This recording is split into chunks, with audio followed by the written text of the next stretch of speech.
Chapter 3a. Rehabilitation. The next day, the real re-education begins. Professor Schaffer's team has gathered all the new transplants in a large, white-walled room in the clinic's basement. There are around 60 of us, mostly men, still unable to walk unaided. First, we are told what we already know. Your vision of space is still very random and your balance uncertain. You're like gigantic infants. The expression hits the nail on the head and even elicits a few nervous laughs. To prevent you from falling, we're going to fit you with anti-gravity harnesses. As soon as the professor utters this sentence, a section of the wall behind him disappears. But it's best to get down to business straight away. Our recovery assistants help us reach the exercise room. Your body mass is 10 times less than before, Belovsky tells me with a smile. You'd think he'd be amused to see me moving around with such difficulty. I put on the harness with difficulty and immediately start the exercises.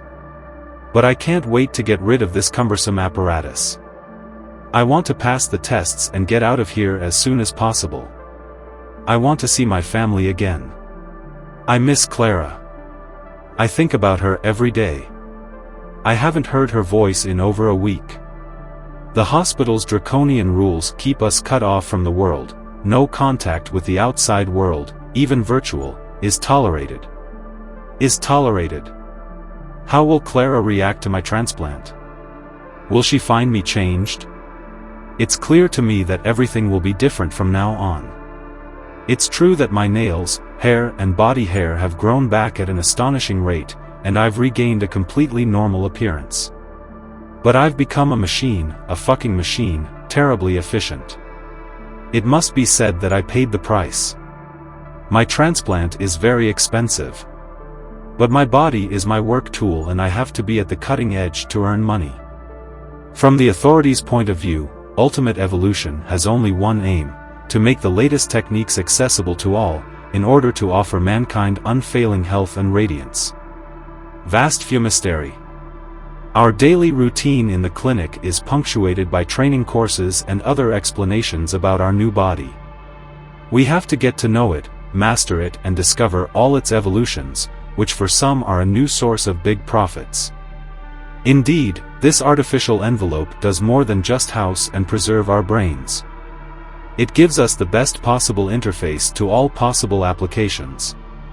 No need for screens or keyboards. Everything is now telepathic. Images and other information are formed directly in our field of vision. Sensations are fully perceived. There's no difference with the way things used to be. To do this, we connect directly to Insanity, the great global network enabling us to search by keyword, to join the sites of all kinds of companies, to do business, to buy, to consume, yes, above all, to consume. And entertainment above all. And the most entertaining thing to come out of Insanity is immersive applications. Experience things in a different way. Be someone else, or an animal or an inhuman creature or anything else. Then, a scenario or game is proposed. All that's left is to live this out-of-body experience. However, the rehabilitation must go through a stabilization phase. So, no dangerous or excessive sensations. No contact with the outside world either. You never know. Our access to the network is therefore limited to so-called meditative immersions. Contemplating large, magnificent artificial landscapes is one of the permitted applications. From time to time, I let myself get caught up in these journeys outside myself. For example, in the meditative simulation category, I choose either flying among diamond hawks, or riding through luminescent forests. I'm a real lone wolf myself, and I don't hesitate to go for the ride. I sit comfortably in my armchair and start the application. As the room transforms and disappears in a strong white light, I feel as if I'm straightening up and moving upwards. It's almost as if I'm leaving my body. As if my consciousness were heading for a new vehicle, a new form. A new image appears. I'm no longer in the clinic. I'm no longer locked in my room. I'm in the half-light of a strange forest. It's made up of trees and plants underlined by lines of light and other gleams, in shades of violet, blue or purple. This lighting comes alive, vibrates, moves and changes intensity. To the rhythm of soothing music. The texture of the ground beneath my feet suddenly catches my attention. Suddenly, I realize I am no longer me. I've become a wolf. My coat is dark and shiny. In places, I'm streaked with red and my claws shine like rubies. I like it this way.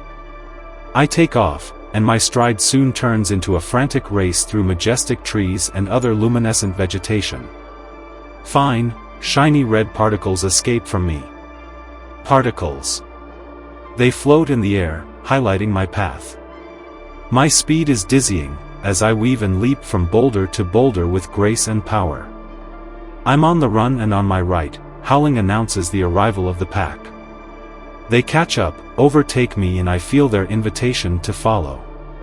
But I keep my independence.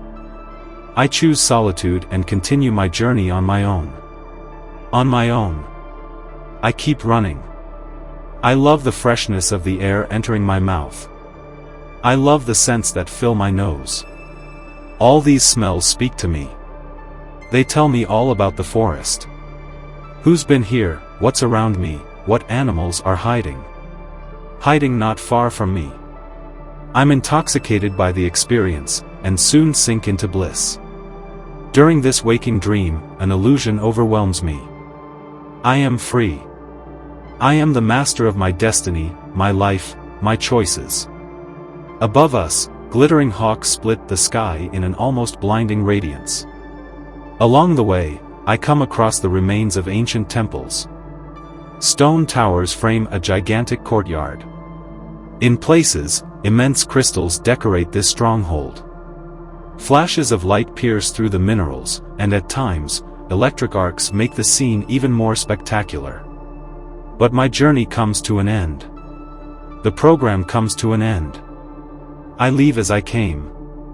An increasingly bright light floods my field of vision. Everything disappears and I'm back in my armchair, back in the room. The ride through the luminescent forests was only a fleeting moment, but it has left a deep imprint on my consciousness. I realize the extent to which this immersive virtual reality technology can transform the human experience, offering unprecedented perspectives, but also raising ethical and existential questions. Returning to my transplanted condition, I once again feel the weight of this duality between man and machine. The boundaries between reality and fiction, between the natural and the artificial, become increasingly blurred in this new universe where mind and technology are intimately intertwined. Re-education continues, between physical exercises and virtual explorations. Every day brings new discoveries about the astonishing capabilities of our new body envelope. As I gradually adapt to this hybrid existence, one question lingers in the back of my mind: what really defines the essence of humanity in this ever-changing world? Despite these few diversions, this first week passes quite slowly. The pace of our re-education bears no relation to my life outside. I soon became bored. The courses and other training designed to explain our new bodies to us fail to keep me totally occupied. I need some action, some distraction. One evening, I say to myself, what if I went out and discovered the clinic for myself? But if I go out, I run the risk of attracting some uncomfortable glances. But I'm curious and decide to discover the clinic for myself. Given my activities outside the clinic, it's best to be cautious. I leave the present simulator bracelet Jacques gave me in the room. If I go out like this, I'll immediately be reported to security. The bedroom door opens. I discover the dance of the unconscious. Weightless beds circulate one behind the other. Sleeping bodies reveal themselves behind transparent covers. They silently follow one another.